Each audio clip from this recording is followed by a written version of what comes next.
Bonjour, bonjour, bonjour, bonjour YouTube, bonjour Facebook. Alors comment allez-vous en ce lundi? Alors moi ça va. Je remercie le Seigneur encore qui nous unit encore ce matin. Et donc voilà, bienvenue à toi qui viens d'arriver ici. On est sur notre rubrique Méditons ensemble. Alors sur le Méditons ensemble, ici d'abord la devise, c'est aimer Jésus, lire la Bible, la prière, l'intimité avec le Seigneur. L'autocritique de soi, parce que c'est important que nous fassions l'autocritique et que c'est important que nous faisions le point chaque jour de savoir si nous marchons vraiment avec le Seigneur ou pas, et que si la ligne où nous sommes, elle est toujours conforme à ce que le Seigneur attend de nous. Et le petit dernier que j'ai rajouté ici, c'est la mise à part, parce que quand le Seigneur te touche, quand le Seigneur vient te chercher, il te mène de l'autre côté de la rivière. Ça c'est moi qui le dis. Il t'amène de l'autre côté de la rivière pour t'enseigner, parce que quand Dieu touche un homme, il touche une femme, il le prend et puis il l'amène à côté pour l'enseigner.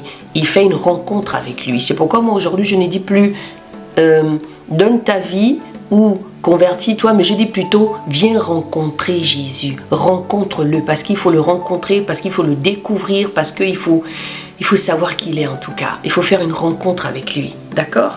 Donc la semaine dernière, je rappelle toujours un petit peu que du lundi au mardi, ce sont des exhortations, la lecture de la Bible, voilà, ce que le Seigneur nous donne. Le mercredi, logiquement, je fais une petite pause, mais ça dépend en fonction de mes occupations, parce qu'en ce moment, par exemple, je suis en formation, donc il se peut que voilà, mais comme je vous ai dit, je vais faire des vidéos en avance, c'est pas grave. Et le jeudi, on continue la suite de la lecture et des exhortations, voilà, merci Seigneur, et le vendredi, on fait un témoignage. Le vendredi dernier, j'ai pas fait de témoignage, mais je vais en faire un d'ici là, parce que voilà, donc c'est le témoignage, en fait, si vous voulez, c'est ce que je rencontre, ce que j'entends, parce que j'ai vraiment envie de vous apporter des témoignages réels, et réels de ce qui se passe, et je n'ai pas forcément envie de donner mes témoignages à moi, hein, parce que j'en ai énormément, mais j'aimerais aussi, comme je vous dis souvent, de pouvoir aussi partager vos témoignages, c'est hyper important, c'est pour édifier aussi le corps du Christ, comme je vous ai dit, ne négligez pas les faibles commencements des uns et des autres. Donc, ceci dit, nous avons lu l'histoire de Joseph, qui était toujours sur Bereshit, la Genèse. Maintenant, on est dans le début, donc le commencement de Bereshit. On a lu le chapitre 1, on a lu le chapitre 2, on a lu le chapitre 3. Maintenant, aujourd'hui, nous allons lire le chapitre 4 et tout de suite, nous allons démarrer. Merci Seigneur encore de nous accompagner dans le nom de Jésus. Jalousie de Caïn envers son frère Abel. Donc, on lit la Bible, les bien-aimés. Or, Adam connut Ève, sa femme, et elle conçut et enfanta Caïn. Et elle dit, j'ai acquis un homme de la part de Yahweh. Elle enfanta encore Abel, son frère. Et Abel fut berger, et Caïn laboureur. Et il leur arriva au bout de quelque temps que Caïn offrit à Yahweh une offrande de fruits de la terre. Et Abel, de son côté, offrit des premiers-nés de son troupeau et de leur graisse. Yahweh eut égard à Abel et à son offrande, mais il n'eut point d'égard à Caïn, ni à son offrande, et Caïn fut fort irrité, et son visage fut abattu. Yahweh avertit Caïn, et Yahweh dit à Caïn, pourquoi as-tu irrité? Pourquoi es-tu irrité? Et pourquoi ton visage est-il abattu? Si tu agis bien, tu relèveras ton visage. Et si tu agis mal, le péché est couché à la porte. Or, ses désirs se portent vers toi.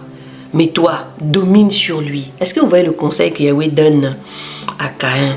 Il lui fait comprendre que pourquoi es-tu irrité?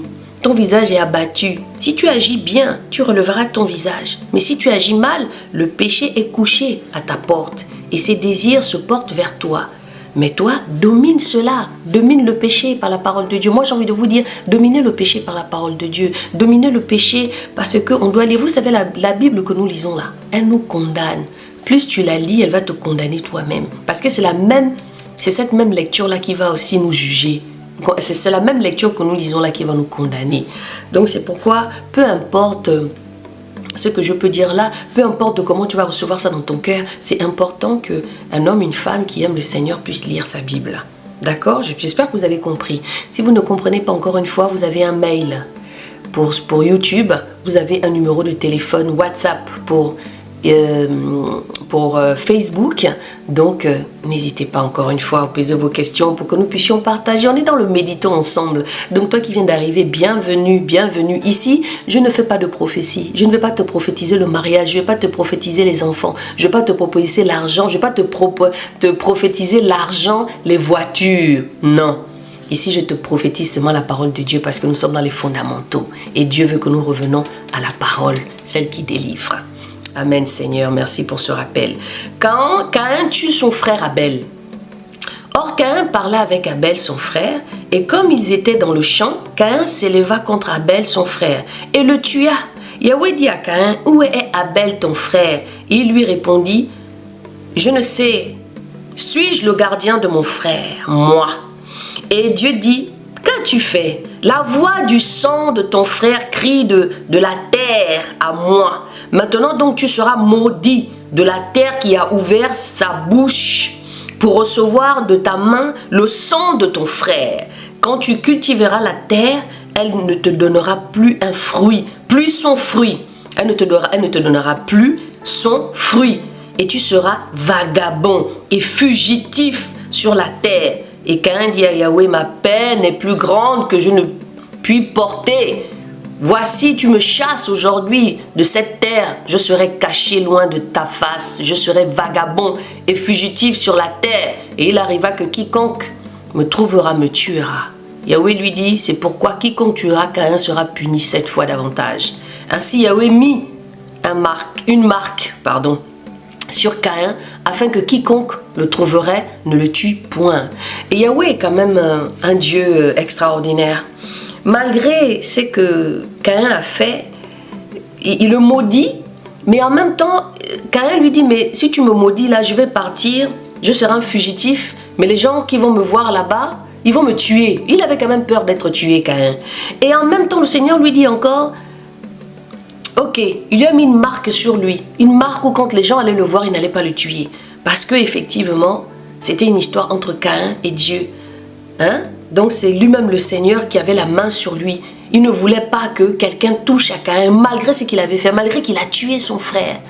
Est-ce que vous voyez un petit peu comment ce Dieu-là, il est grand? Je ne suis pas ici en train d'inciter les gens en disant que tu peux aller tuer, tu peux aller voler parce que Dieu va te pardonner. Hein? Ce n'est pas ça. Je vous fais juste comprendre la valeur de notre Dieu, en fait, qui il est. Ici, il faut avoir un petit peu de la hauteur, il faut réfléchir un petit peu, avoir un petit peu de hauteur, aller un peu au-delà de ce qu'on lit pour comprendre la compréhension. C'est pourquoi c'est hyper important de lire, c'est hyper important de venir devant le Seigneur, en fait, quoi, et de prendre vraiment intérêt à la lecture, parce que c'est hyper important. Parce que c'est le Seigneur qui révèle sa parole. Voilà. Caïn battit une cité loin de Yahweh.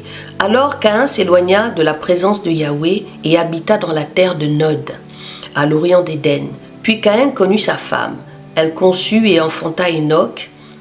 Il bâtit une ville et il donna à cette ville le nom de son fils Enoch. Puis Enoch engendra Irad. Irad engendra Maïshaël. Maïshaël engendra Methusaël. Oulala, Seigneur, pardon.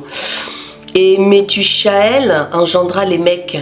Lémec prit 2 femmes, le nom de l'une était Ada, et le nom de l'autre Tia. Et Ada enfanta Jabal. Il fut père de ceux qui bâtissent dans les tentes et des pasteurs. Et le nom de son frère était Jubal. Il fut de père de tous ceux qui jouent de la harpe et du chalumeau.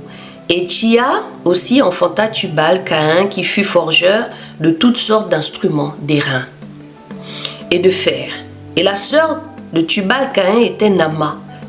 Et Lémec dit à Ada et à Tia, ces femmes, écoutez ma voix, femme de Lémec, écoutez ma parole. Je tuerai un homme pour ma blessure et un jeune homme pour ma meurtrissure. Car si Caïn est vengé 7 fois davantage, Lémec le sera 77 fois. Naissance de Seth. Et Adam connut encore sa femme, elle enfanta un fils, et il l'appela du nom de Seth, car dit-il, Dieu m'a donné une autre semence à la place d'Abel que Caïn a tué. Il naquit aussi un fils à Seth, et il l'appela du nom d'Enoch. C'est alors que l'on commença à invoquer le nom de Yahweh. Alléluia. Donc là, on a fini le chapitre 14 et j'aimerais tout simplement m'arrêter un peu sur le fait que Caïn qui a tué son frère et pourquoi.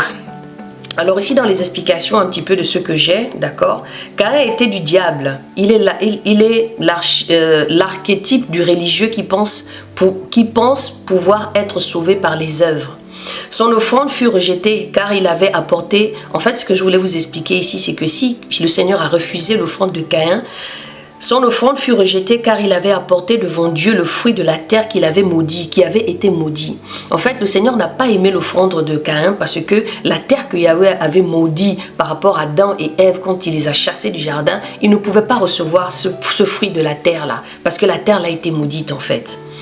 Devant Dieu le fruit de la terre qui avait été maudite. Donc vous allez dans Genèse 3,17. Cela revenait à offrir à Dieu le péché de la malédiction en fait qui a été donné quand le Seigneur a dit à Ève et à Adam plutôt que maintenant pour manger tu vas travailler tes mains de la terre, que vous êtes maudits. Donc voilà. Ceci dit les bien-aimés, Abel était juste et pieux aussi. Il sut instinctivement apporter une offrande agréable à Dieu. Vous avez une référence dans Matthieu 23, 35. Matthieu et puis Luc, d'accord, 11, 51. Vous avez Hébreux 11, 4. En l'occurrence, son offrande préfigurait le sacrifice du Seigneur. Enfin bref, après là encore, c'est autre chose. Ceci dit les bien-aimés, merci Seigneur encore pour ta parole. Merci car tu es grand, car tu... Père éternel, c'est toi qui nous enseignes encore. Merci pour ce moment de partage encore, dans le nom de Jésus. Amen. Alors je vous dis à demain les bien-aimés. Et n'hésitez pas, on est dans le méditons ensemble. Soyez bénis, je vous dis à demain.